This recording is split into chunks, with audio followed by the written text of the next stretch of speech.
All right, welcome back to the Now Morning Show here on TTT. Thank you all so much for staying with us.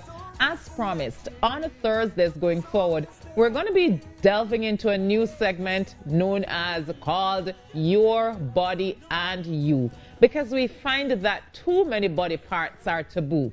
Too many of us are still ignorant of how the body functions.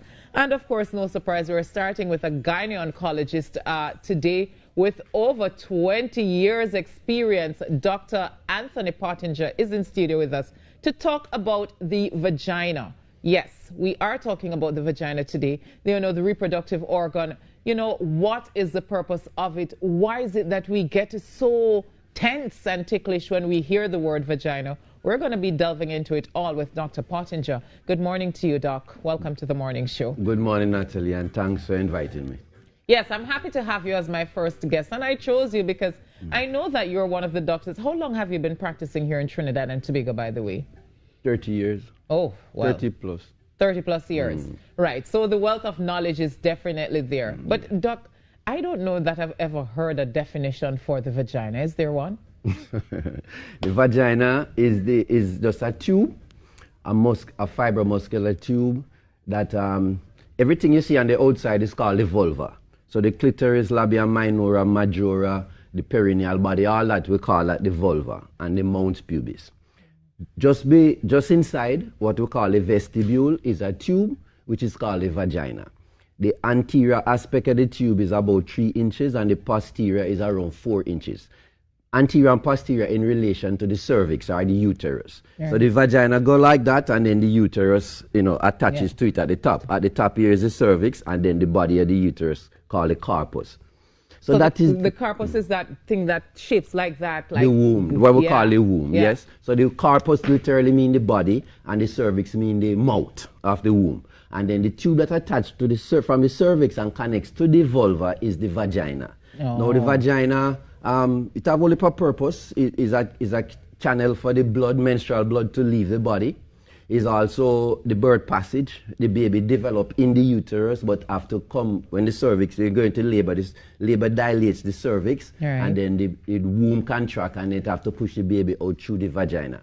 The vagina also actively help because it have muscle, even though it is thin, and it go through a rhythmic contraction to help push the baby out at birth. Right. And then the vagina is also for sexual pleasure, right? So sexual pleasure is the reward stimulus. When something feel good, the brain release something named dopamine, give us a little reward, and we like the feeling with dopamine, so we have sex again. So every time you have orgasm, some dopamine release, and you remember that, and it make you feel good, and you want to do the same thing again. All right? So obviously the vagina is an important part of the body. Very important. Why is it then that we get so uptight and so ticklish when we start talking about the vagina, especially when we're talking about the vagina being used for pleasure?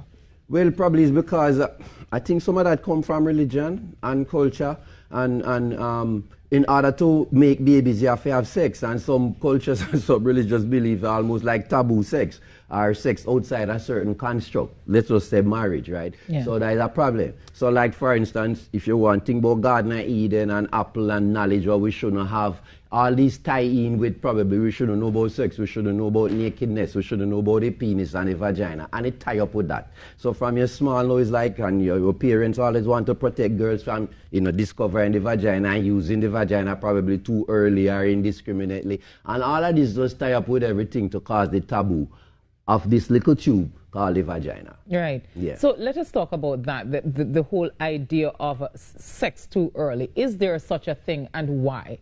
Why is it that, we're outside of the religion medically? Yeah. Is there such a thing as having sex too early, and what's the reasoning behind that? Well, I believe so, because at puberty is when the pituitary gland switch on and start to secrete certain hormones. Hormones are chemicals produced in a gland that go in the bloodstream and circulate. And when it comes to a receptor, the hormone is like the key, and the receptor is the lock to open the door so that certain things can happen inside the cell. So at around 10, 11, 12, this pituitary gland starts to secrete something called a follicle stimulating hormone, and that stimulates the ovary to wake up. Because you're born with 2 ovaries, and each ovary have about 1 million egg cells, but it is in stasis, it's dormant, until puberty. Right. So when the follicle stimulating hormones stimulate the follicles to start developing in the ovary, along with that process the ovary start to produce something else named estrogen. So estrogen is another hormone that will then cause the vagina to start to grow and mature, and the womb and everything. You start get hips and breasts and all of that. All that tie up at puberty. So after, technically speaking, once a girl starts to have her period, is a woman, is a reproductive woman who can make a baby. Okay? But psychologically and things, the brain not really fully developed till we're about 25. So to have responsible behavior and make proper decisions and all that kind of thing, it really probably at 10, 11, 12, 13 and those things, I would have said probably be too early. So like one of our brethren who said adolescence really mean adult less sense. Right? So plenty stupid decision can make. And it have consequence, because the consequence is you might get pregnant, and get pregnant you're not mentally and physically ready to be a mother. You should be in school, learning, So I think, yes, it kind of, there's too early at a certain point. Various places in the world have different culture, and the law will, I think in Trinidad it's 16, right? They changed it to 18. 18. Well, 18 to tell you the truth, probably a little bit too late, right? Because if you look broadly, like in Trinidad here, I have done thousands and thousands of interviews, and on average is about the time to start having sex is about 14, 15 on average. And worldwide, it's before 18. Right? So probably 16 would be a good thing. So I would say, yes, there's a age that is too early. I would say probably 16 and below, you don't really want to be having children and things. So although our parents, our grandparents and them, it was doing it, and it wasn't doing them no harm. And those women had 10 and 12 and 15 children.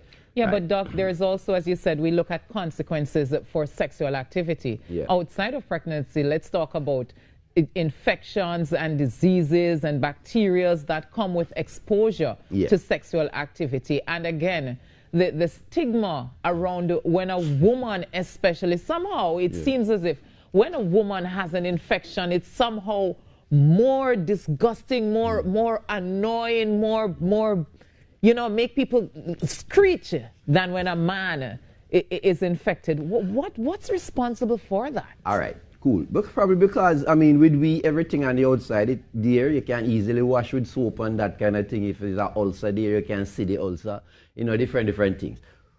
That's one of the mystique of the vagina. People don't see it. It is hidden away. And what most people call the vagina, they're describing the vulva. They say the vagina ugly. You can't see the vagina, right? It's just the vulva, the things on the outside. So most people never see a vagina unless they're medically trained or something, okay?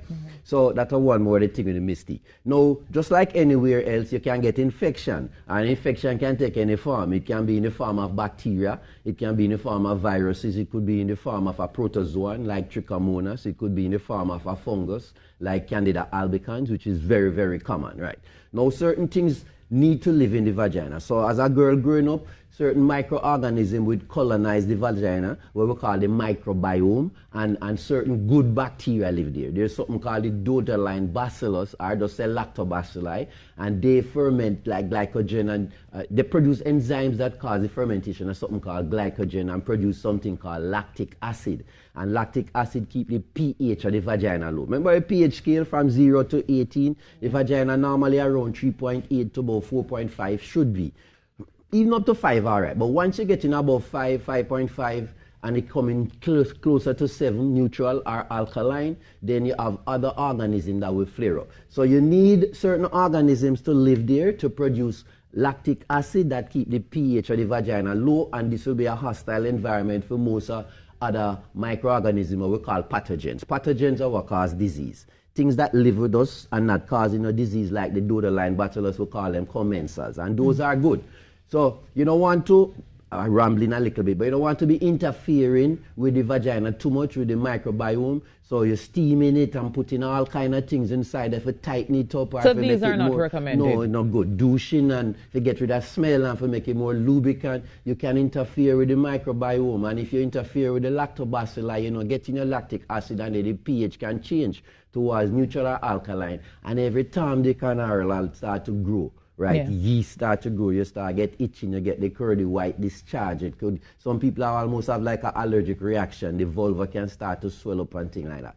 Then you might have other organisms that live there, anaerobic bacteria, you know, and they start to flare up when the acidity get too high. How do you maintain that pH for the vagina to ensure that you have the right all right.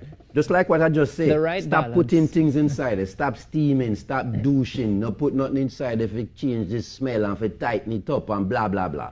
It will naturally get colonized. Just like we nose colonized, with ears colonized, with mouth colonized, the rectum colonized, and all these things play. We have more microorganisms on our body than we have our own body cells. Trillions of organisms, and they live with us. So, like for instance, in your gut, 70% of your immune system is in the alimentary canal, loaded with billions or trillions of microorganisms that need to live there in order to keep us healthy, to protect the internal environment from the external environment. The same thing applies to the vagina. Is the vagina more susceptible to infections? Yes, I'll say yes, because this is a portal to go inside. So if you have sex, the whole process of having sex and a man ejaculating and the sperms and them come, the sperm bacteria can piggyback on the sperm. Bacteria can't move by themselves, but they can ride the sperms up through your cervix, up through the uterus, up in your tubes, and potentially is a portal to carry, you know, foreign bacteria inside of you, or even viruses. So say you're having sex and it, you know, you're not lubricant, it's dry and it's vigorous, you may get tear at the mucosa. The mucosa is the surface, right? Right. All right, our epithelium that inside the vagina is similar to with skin. It's called squamous epithelium, but just that it not form the,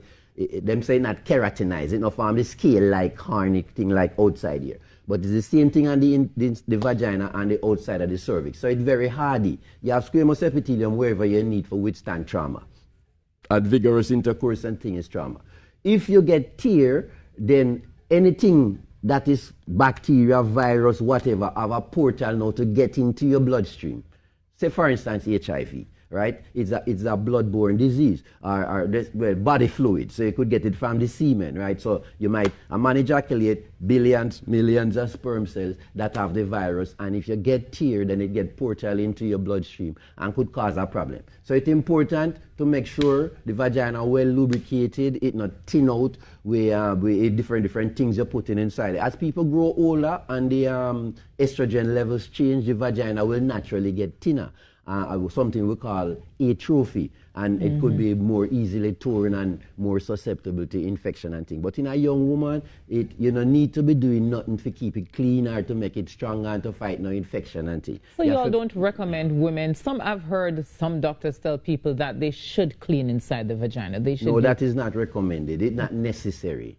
So is it that it cleans itself? Leave it alone, because the microbiome, the organisms that live there do a very good job, and they evolve with us over millions of years, right, to do exactly what they're doing there. So just leave them alone to do what they have to do. So as a woman, if you find yourself in the uncomfortable place where you feel you're having vaginal issues, you might be having a discharge or a scent. Yes. How do you treat with that? Well, once you find something different from what is normal for you, you're getting a smell where a rotten smell, it could be something called bacterial vaginosis. And that is not strictly speaking a sexually transmitted infection. If something affects the Dodderlines bacillus and the pH change, your normal organisms that live there can then start to overgrow because the acidity not keeping them in check. And they naturally produce certain smell that could cause the bad smell, what we call bacterial vaginosis.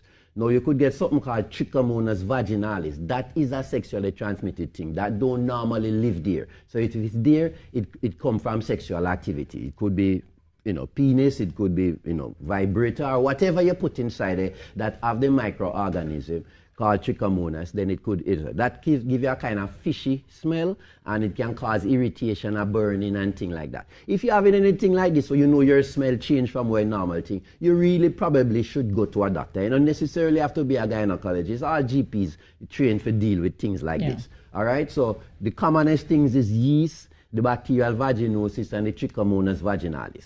All the big guys you hear about gonorrhea and syphilis and things, they're much rarer than these things. But how do you know when you should be concerned? You know, what are some of the symptoms or signs you can look for to say, listen, this vagina is in trouble, let's visit the doctor? Anything that feel uncomfortable, so smell, itching, burning, anything like that, right?